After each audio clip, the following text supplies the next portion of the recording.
Here's another reason why it's very important to verify who you're purchasing a used vehicle from, because there's a lot of what's called unlicensed dealers or curbstoners out there that are buying and selling cars over the internet. It's a lot easier now than it used to be. Curbstoners are called curbstoners because they used to have to sell cars from the curb.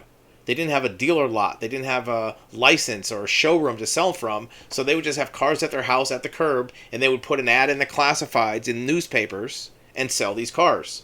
Now you can do it online without a license.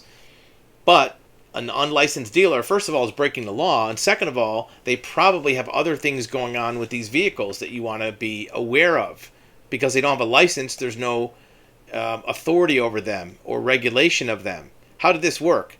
Here is a case where a group of people, and these were relatively legitimate people, got caught up in an unlicensed car scheme. Allegedly, these three people, including a high school football coach, were selling cars without a license. That's a crime right there. One count of acting as a car dealer without a license.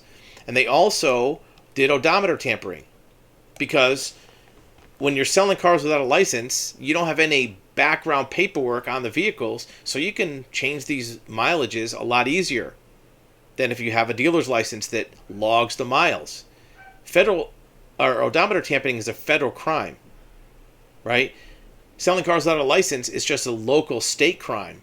Odometer tampering is federal, so that's big trouble. According to investigators, more than 4 million miles are rolled back, costing victims $150,000. What that means is that when a vehicle mileage is lowered arbitrarily or illegally, the value of the vehicle goes up and you can sell it for a higher value than what it should have sold for. That's where that $150,000 comes from.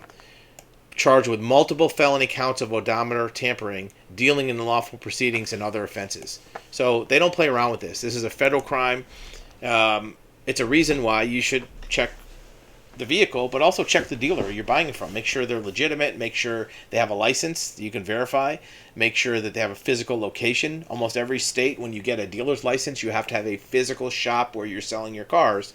But this is something that comes up a lot. We get a lot of calls from people on our investigative side that says, look, I'm buying this car. I already bought this car, and this dealer now has disappeared. Were they a licensed dealer? I don't know.